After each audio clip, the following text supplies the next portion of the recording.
normally not lifted up in the way that it ought to be. So our question again this morning, we appreciate everyone. The last player to enter the major leagues from the Negro Leagues, the last Negro League player to enter the major leagues. And the answer was Hank Aaron, who is 85 years old today. Happy birthday to Hammerin Hank. Joining us now, and we've got a full schedule this morning, folks. Amber Goodwin, uh, and we're happy to have her with us. She's the founder of the Community Justice Action Fund, doing some positive things. Amber, good morning to you. How are you this morning? Good morning. I'm doing great. Thank you for having me on. It's a pleasure to have you. I know that you were involved in something last week with the mayor's office in Washington, D.C., and you are involved in the launching of an anti-gun violence campaign, aren't you? Yeah, we are, and we were excited to launch it last week in Washington, D.C. Tell us all about it, if you would. Yeah, the campaign is called the Building for Us campaign, and it's a 5-year initiative to end gun violence in communities of color. And we know that we're not going to eradicate gun violence in only 5 years, but one of the reasons why we decided to launch this campaign in Washington, D.C. is that we know that we need to hold people accountable, and that includes members of Congress who are in Washington, D.C., and sometimes ignore the gun violence that's happening in their own backyard in Northeast D.C. So we partnered with the mayor's office's neighborhood safety, and we're working to make sure that the people who are on the front lines of the movement to end gun violence, the people who are impacted and harmed by gun violence every single day, the Black people, the brown folks, are the ones who are leading this movement because their voices, our voices, have been ignored for so long. And so we really started this campaign not only to make sure that we are holding policymakers accountable, but also making sure that our voices are heard in the media as well. Um, what in terms of policymakers, um, how can we hold them accountable, Amber? And what are our demands of them? Yeah, it's a great question. I think there's a couple ways to hold them accountable, but I think the most important is making sure that we are really holding up the people who are championing our issues on the ground. And there's so many amazing, especially Black elected officials like Mayor Michael Tubbs, Mayor Karen and Gary, Indiana. Michael Tubbs is in Stockton, who have been fighting every single day since the day they got into office to make sure there's adequate funding for group violence intervention, for intervening before violence takes place. We believe as an organization, but I can say, on behalf of so many people who are working on gun violence in Black and brown communities every day, that we can't just focus on gun violence that happens mass shootings. That's only less than 2% of the shootings that happen every single year. We have to make sure that we are preventing gun violence before it starts and taking a public health approach to how we eradicate gun violence. So our demands are simple. I think they're very simple. We need more funding for the work that's happening on every single level of government. We spend a lot of time focusing on what is happening in Congress when they have a responsibility to fund work, whether it's through appropriations, whether it's through legislation, and we have demanded the types of legislation that we want to make sure that we have that's reflective of Black and brown communities.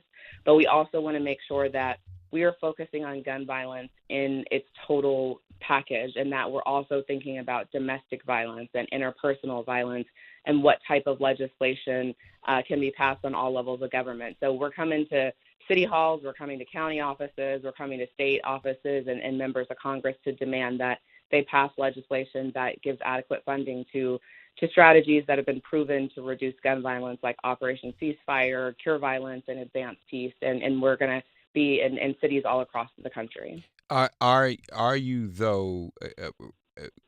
I guess to some extent, confronting other forces as well, though, Amber, like the NRA Yeah, and others who do not want this to happen. I mean, this is obviously good and important, but yeah. you definitely this is definitely an initiative that is met with resistance.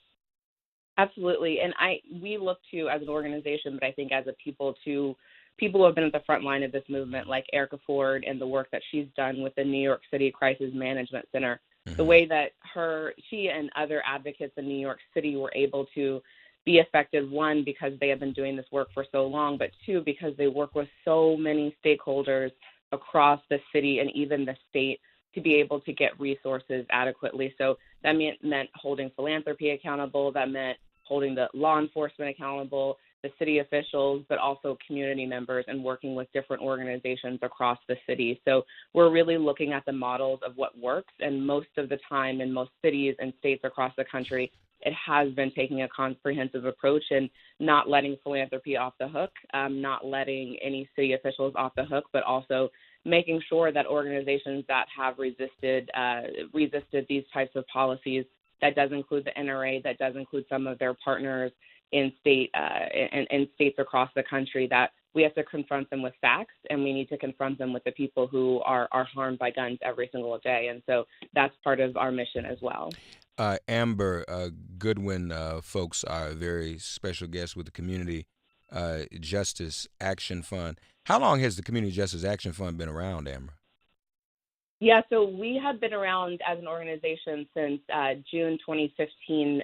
Technically, we started actually as a reaction to the shooting that happened in Charleston on June 15th in 2015. Yeah. And so that is how we formed, to make sure that we weren't just saying, oh, gun violence is bad every time there's a mass shooting, but we were really saying, what are the intersections of guns and hate? What are the intersections that are happening to where a terrorist would walk into a church and shoot and kill 9 people? And so that was part of our mission, to kind of get the initiative off the ground, and that's how we've been working for the last almost 4 years. As I was doing my research for this interview, if I'm not mistaken, I'm noticing something else that the Community Justice Action is associated with: the Black Brown Gun Violence Prevention Consortium. Yeah. That's interesting. That's interesting to me too. So, what is that? Did you all help bring that together also? We were a part of it, but as I mentioned, Erica Ford, Pastor Mike McBride, Anthony Smith from Cities United, Right. all doing incredible work, all came together many years ago, even before I got involved in the gun violence prevention movement, and really have been talking about what would it look like if everybody continued to do the work that we were doing, but thought about how do we collectively scale up our efforts across the country. Right. And so it's been really exciting to see Black and Brown-led organizations across the country see how we can lift these strategies up. And so the consortium is going to do a launch, I believe, officially later this year. But it's the best and the brightest people I've ever met. The people doing technical assistance, the experts that are actually working on the ground. It's like I don't watch superhero movies, but I think it's like the Avengers of everybody coming together to really pool not only resources but also intellect together to make sure that we are working again with Black and Brown communities across the country. Wait, hold up, Amber. That's a whole nother thing. You don't watch superhero movies? I watched Black Panther. You do watch Black Panther? Okay. That's 3 times, yes. All right, I was about to say. Now, and you talk about these individuals being so talented. Let me take this opportunity to mention that Amber was in the Root 100 and the Essence Woke 100, so she's pretty dynamic herself. I'm looking at something else here too.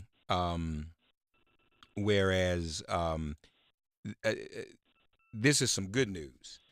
A 7% drop in gun violence because communities have developed more inclusive local approaches to stop the violence. Right. So what you're talking about now has actually already been working in some places. Yeah, that's right. And I think a couple of the most recent places, and I want to just stress that I believe that the reason why these worked is because the people that are doing this work were the ones who were leading it on the ground. So in places like Stockton, California, I mentioned Mayor Michael Tubbs, who has been doing incredible work before he was mayor, while he was on city council. But he's been working with people like Devone Bogan, who is the mastermind behind Advanced Peace, really looking at, again, the folks who are potentially on the front lines of this issue, have been harmed or have harmed others by gun violence, but are the ones who are actively going out and stopping gun violence in their communities.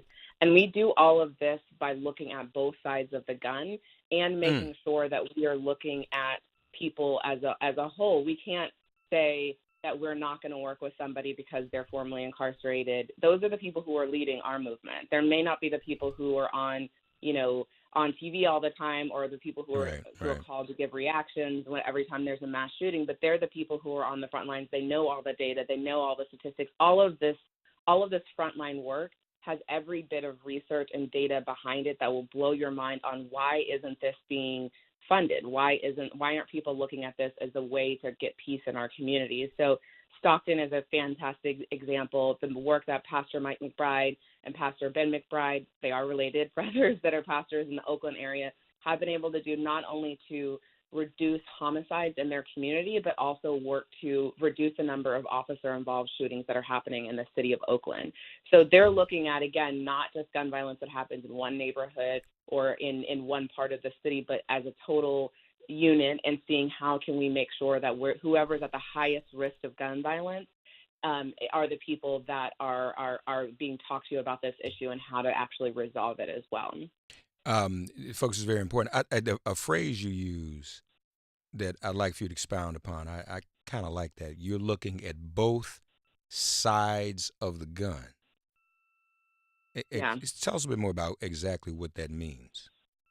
Yeah, and the people, and I'll go back to kind of what we did, our partners in DC, but this, I think, is across the board at all of this work, including what Erica Ford has been doing in New York City. But most of this work is really focused on street outreach workers and the people who potentially have been active firearm offenders in their past life. At the Mm-hmm. Pathways program in Washington, D.C., many of the men that are a part of it may have used guns to harm people, may have gone to prison because of that.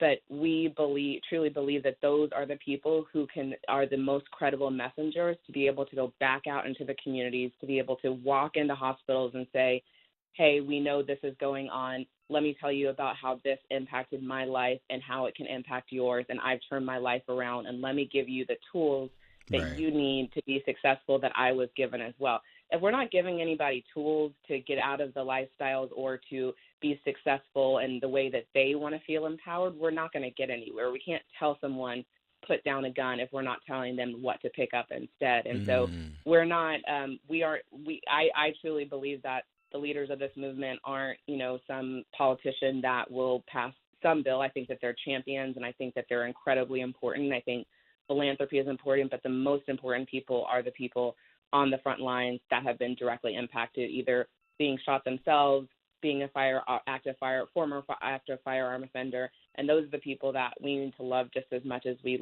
seem to love these politicians that come up for election every 2 to 4 years. Right. Right. And so we think it's incredibly important. We've had a lot of fantastic partners in philanthropy that have really stepped up. We've had corporate sponsors that have come to us and that we didn't even reach out to, that said, we know that you all are doing incredible work, either through the consortium or through our work, including Tom's Footwear, where I knew who they were because I'm from Texas, and I know that they have an incredible social impact strategy. But they're based out in I believe in LA, and they said, we want to make sure that as we're going to be funding $5 million over the next couple of years, that the Black and Brown Consortium, the work that CJAF, the work that Erica Ford, the work that Pastor Mike is doing, we want to make sure that you are funded. We want to make sure that we're giving resources to you. And so that is something that, we've seen before, but we're doing a big event with them in Washington, D.C. next week, but haven't seen things like that before. And so we're incredibly excited about some of these partnerships that are forming,